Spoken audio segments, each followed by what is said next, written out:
2 वर्ष के लिए 11% वार्षिक ब्याज की दर से किसी निश्चित धनराशि पर चक्रवृद्धि ब्याज 4642 है। समान अवधि और समान दर हेतु साधारण ब्याज ज्ञात कीजिए। तो हमारे पास चक्रवृद्धि ब्याज दिया गया दोस्तों, हमें क्या निकालना है? साधारण ब्याज निकालना है।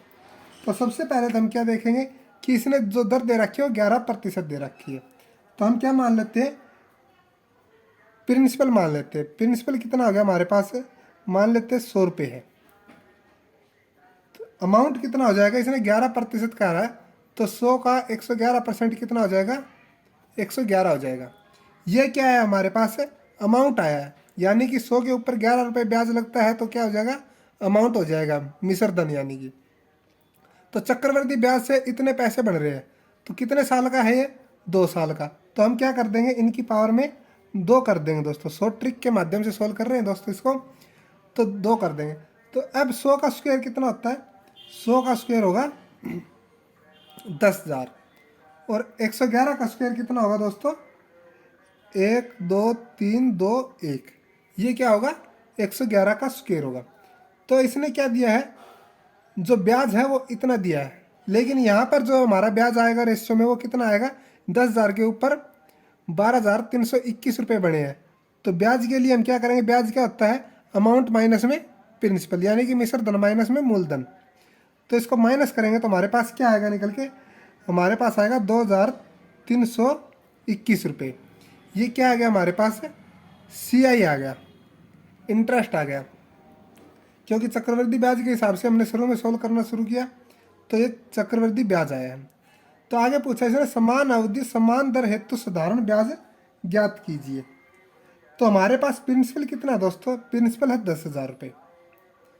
ठीक है, तो यहाँ पर हमें एक बात और लिख सकते हैं, ये जो हमारी अनुपात में तो ब्याज आया इतना, लेकिन एक्चुअल में कितना दे रखे हैं? इतना दे रखे हैं। तो हम लिख सकते हैं 2,321 की वैल्यू है हमारे पास, कितनी आ रही है? 4642 रुपये। तो यहाँ से हम 1 की वैल्यू निकालेंगे तो क्या हो जाएगा? 4642 बटे में 2321। इसको हम कट करेंगे तो कितने पे कट होगा? 2, यानी कि 1 की वैल्यू है वो हमारे पास कितनी आ गई? 2 आ गई। तो हमें निकालनी किसकी है? पहले सबसे पहले हम क्या करेंगे? प्रिंसिपल का पता करेंगे।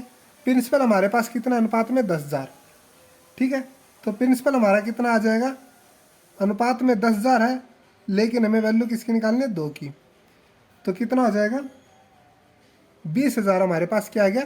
प्रिंसिपल। अब हमें साधारण ब्याज करना है 11% के हिसाब से 2 वर्ष का दोस्तों। तो साधारण ब्याज कैसे निकालते हैं? साधारण ब्याज प्रतिशत में ये होता है R इंटू टाइम।